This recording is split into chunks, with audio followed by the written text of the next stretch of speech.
Hello students, welcome back to my YouTube channel geography guru. आज की इस episode में हम पढ़ने और समझने वाले हैं क्लास 9 साइंस विज्ञान की वर्कशीट नंबर 68। आज की हमारी वर्कशीट काफ़ी आसान रहने वाली है। इस वर्कशीट में हमारा चैप्टर रहेगा कार्य तथा ऊर्जा, जो हम पिछले कुछ दिनों से पढ़ते आ रहे हैं। इस चैप्टर में हम कार्य तथा ऊर्जा के विभिन्न रूपों के बारे में समझने की कोशिश करें। पिछली वर्कशीट में हमने बात की थी गतिज ऊर्जा की, जिसको हम काइनेटिक एनर्जी कहेंगे। आज की इस वर्कशीट में हम पोटेंशियल एनर्जी की बात करेंगे। पोटेंशियल एनर्जी मतलब स्थितिज ऊर्जा। ये स्थितिज ऊर्जा क्या होती है ये हमें समझना है, और दूसरी चीज हमें समझना है कि इसका सूत्र क्या होता है, यानी इसकी गणितीय गणना करनी हो तो उसका फॉर्मूला क्या रहेगा। तो चलिए शुरुआत करते हैं आज की इस वर्कशीट की। जैसा कि आप अपनी स्क्रीन के ऊपर देख पा रहे हैं, ये हमारी वर्कशीट नंबर 68 यानी कार्यपत्रक संख्या 68 है। हमारा सब्जेक्ट साइंस विज्ञान रहेगा और आज की दिनांक है 16 दिसंबर 2020। हम बात करेंगे स्थितिज ऊर्जा की, पोटेंशियल एनर्जी की। पोटेंशियल एनर्जी क्या होती है? एक अलग प्रकार की एनर्जी होती है कि किसी भी वस्तु में उसकी आकृति या स्थिति के कारण उपस्थित ऊर्जा को स्थितिज ऊर्जा कहते हैं। यानी किसी भी वस्तु में उसकी आकृति है या उसकी जो स्थिति है उसके कारण जो ऊर्जा उपस्थित होती है उसको हम बोलते हैं स्थितिज ऊर्जा या फिर पोटेंशियल एनर्जी। यानी वो पोटेंशियल है, संभावित ऊर्जा है जिसको कार्य करने के लिए प्रयोग में लाया जा सकता है।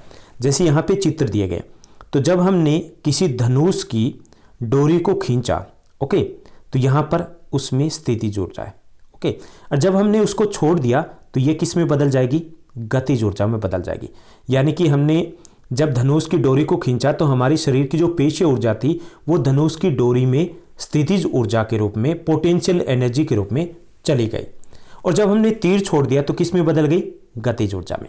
तो एक चीज हमने समझी कि स्थितिज ऊर्जा क्या होती है कि किसी भी वस्तु में उसकी आकृति या स्थिति के कारण जो ऊर्जा होती है उसको बोलते हैं हम स्थितिज ऊर्जा या पोटेंशियल एनर्जी, ओके। जैसे यहाँ पे खींचे हुए रबड़ और धनुष की खींची हुई डोरी का उदाहरण दिया गया, तो इन दोनों में क्या है? स्थितिज ऊर्जा है। तो एक चीज हमने समझ ली। अब हमें दूसरी चीज जो आज की इस वर्कशीट में समझना है कि हमें अगर गणितीय गणना करनी हो स्थितिज ऊर्जा की, या इसको हम गुरुत्वाकर्षण स्थितिज ऊर्जा भी कह सकते हैं, तो इसका सूत्र क्या रहेगा? तो इसका सूत्र रहेगा mgh, ओके। पोटेंशियल एनर्जी है जिसको हम EP से रिप्रेजेंट कर सकते हैं, एनर्जी, और P फॉर पोटेंशियल। अब यहाँ पे mgh में m क्या है? m है वस्तु का द्रव्यमान, h है हाइट, यानी कि पृथ्वी के तल से जो हाइट है वो h रहेगी, और यहाँ पे g की बात करें, यह है गुरुत्वाकर्षणीय त्वरण, ओके, गुरुत्वीय त्वरण जिसको बोल सकते हैं। तो ये हमारा सूत्र रहेगा, बिल्कुल आसान सा सूत्र है। क्या रहेगा? mgh। m है वस्तु का द्रव्यमान, h है जो पृथ्वी तल से ऊंचाई, और g क्या है? गुरुत्वीय त्वरण है, ओके। और इसका मात्रक क्या रहेगा? स्थितिज ऊर्जा है, इसका मात्रक भी जूल होता है जिसको हम g से रिप्रेजेंट करते हैं, ओके। तो दो चीज समझ ली ना। स्थितिज ऊर्जा क्या होती है?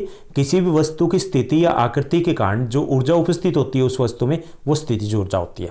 दूसरी लाइन जो हमें इस वर्कशीट में समझनी है कि गुरुत्वाकर्षण स्थितिज ऊर्जा या स्थितिज ऊर्जा का सूत्र क्या है, तो वो है mgh, ओके। तो इसमें m है मास यानी कि द्रव्यमान, h है हाइट, ओके, पृथ्वी के तल से ऊंचाई, और g है गुरुत्वीय त्वरण, और इसका मात्रक क्या है? जूल, j होता है। अब हम एक एग्जाम्पल दिया गया जिससे हम समझने की कोशिश करेंगे कि इसकी गणना कैसे की जा सकती है। यहाँ देखिए कि एक एग्जाम्पल दिया गया। पहला जो एग्जाम्पल दिया गया कि 2 किलोग्राम द्रव्यमान की एक वस्तु को पहले 5 मीटर और फिर 10 मीटर की ऊंचाई पर ले जाया जाता है। दोनों स्थितियों में वस्तु की गुरुत्वाकर्षण स्थितिज ऊर्जा में अंतर निकालना है, ओके। तो हमें m दिया गया ना 2 किलोग्राम, उसके साथ साथ हमें हाइट दी गई है 5 दी गई है, और दूसरी स्थिति में 10 मीटर दी गई है, और यहाँ पर जो g है गुरुत्वीय त्वरण है वो दिया गया है 10 मीटर पर सेकेंड स्क्वायर।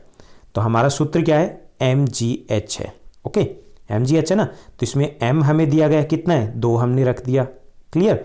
उसके बाद हमारा जो g दिया गया कितना है? 10 मीटर पर सेकेंड स्क्वायर है, तो हमने 10 को, उसकी वैल्यू को रखा। और हमारा जो हाइट दी गई, ऊंचाई कितनी है? h है 5 है, क्या आ गया? 100 जूल। उसके बाद दूसरा जो है सिचुएशन की 10 मीटर पर अगर ले जाया जाए तो क्या होगा? हमें यहाँ पर वैल्यू 10 पुट करनी है, तो क्या आएगा? 200 जूल आएगा। अब दोनों में अंतर बताना है हमें, अंतर कितना हो गया 200 माइनस 100 जूल, तो 100 जूल हो गया 100 जूल। ओके, सिंपल सा है, mgh दिया गया, वहाँ पे हमें वैल्यू पुट करनी है, m जो दी गई है, g दिया गया और h दिया गया। ओके, अब जैसे दूसरा देखिए, यहाँ पे एग्जाम्पल दिया गया कि 5 मीटर की ऊंचाई पर रखी 1 किलोग्राम द्रव्यमान की एक वस्तु की स्थितिज ऊर्जा का परिकलन करना है। तो हमें हाइट h दिया गया 5, जो m जो दिया गया द्रव्यमान है वो 1 है, और यहाँ पर g दिया गया 10 मीटर पर सेकेंड स्क्वायर, 10 दिया गया। ओके, तो हमें क्या करना है, mgh में इनको वैल्यू को पुट करेंगे। 1 क्या है ये द्रव्यमान, 10 क्या है ये, यहाँ पर दिया गया g गुरुत्वीय त्वरण दिया गया, और 5 दिया गया ऊंचाई। तो यहाँ पर क्या आएगा हमारा 50 जूल हमारा सॉल्यूशन रहेगा। ओके, बेहद आसान सी आज की वर्कशीट है। तो चलिए हम अब प्रश्नोत्तर की तरफ बढ़ते हैं। आज की इस वर्कशीट में हमें कुल मिलाकर 4 क्वेश्चन दिए गए, 4 प्रश्न दिए गए। पहला जो क्वेश्चन दिया गया कि इनमें से किस में स्थितिज ऊर्जा है, हमें बताना है। 2 सिचुएशन हमें दी गई है कि एक धनुष की तनी हुई डोरी और दूसरा धनुष से छोड़ा गया तीर, किस में स्थितिज ऊर्जा है। तो हमारा उत्तर रहेगा कि एक धनुष की तनी हुई डोरी में स्थितिज ऊर्जा उपस्थित होती है। एक धनुष की जो तनी हुई डोरी होती है उसमें क्या होती है, स्थितिज ऊर्जा होती है। धनुष की डोरी, इसका हमें कारण भी बताना है। तो धनुष की डोरी को खींचने पर हमारे शरीर की जो पेशीय ऊर्जा होती है, मस्कुलर एनर्जी होती है, वो धनुष की डोरी में स्थितिज ऊर्जा के रूप में स्थानांतरित हो जाती है, इसलिए उसमें क्या होती है, स्थितिज ऊर्जा उपस्थित होती है। उसके बाद हमें सेकंड क्वेश्चन है जो दिया गया कि h ऊंचाई पर रखी एक वस्तु की स्थितिज ऊर्जा सूत्र की गणना करिए, कि हमें स्थितिज ऊर्जा है उसका सूत्र बताना है। तो ये है रहेगा mgh। इसमें फिर हमें एक्सप्लेन करना कि m क्या है, m वस्तु का द्रव्यमान होता है, g गुरुत्वीय त्वरण है, और h है पृथ्वी की सतह से वस्तु की ऊंचाई कितनी है। उसके बाद थर्ड क्वेश्चन दिया गया, थर्ड क्वेश्चन है 5 kg 5 किलोग्राम 5 किलोग्राम द्रव्यमान का एक पत्थर है, कितना है उसका द्रव्यमान 5 किलोग्राम। द्रव्यमान के पत्थर को 10 मीटर की ऊंचाई पर रखा गया है, तो उसकी स्थितिज ऊर्जा है वो क्या होगी, ये ज्ञात करना हमें। यहाँ पर g दिया गया है, गुरुत्वीय त्वरण कितना है 10 मीटर पर सेकेंड स्क्वायर, 10 मीटर प्रति वर्ग सेंटीमीटर है। तो यहाँ पे हमारा सूत्र क्या रहेगा, mgh ये रहेगा। तो हमें दिया गया है यहाँ पर m द्रव्यमान कितना है 5 हमने रख दिया। उसके बाद g कितना दिया गया है 10 दिया गया है, उसकी वैल्यू पुट की, और हाइट कितनी है 10, तो इसकी वैल्यू पुट की, और हमारा आंसर रहेगा 500 जूल, 500 जूल, क्योंकि जूल यहाँ SI यूनिट है स्थितिज ऊर्जा की। उसके बाद फोर्थ क्वेश्चन दिया गया कि किसी वस्तु में स्थितिज ऊर्जा के 3 उदाहरण हमें देने, 3 एग्जाम्पल हमें देने कि जहाँ स्थितिज ऊर्जा होती है। तो पहला एग्जाम्पल रहेगा कि बांध बनाकर इकट्ठा किए गए पानी की ऊर्जा है, बांध बनाकर जो इकट्ठा किया गया पानी है तो उसकी ऊर्जा है वो स्थितिज ऊर्जा का एग्जाम्पल रहेगा। दूसरा, घड़ी की चाबी में जो संचित ऊर्जा है वो भी स्थितिज ऊर्जा होती है। तीसरा, तनी हुई स्प्रिंग की जो ऊर्जा है वो भी स्थितिज ऊर्जा का एक उदाहरण होता है।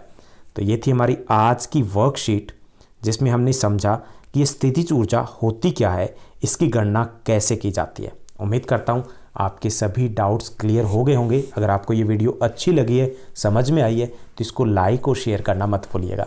Thank you, bye bye, have a nice day.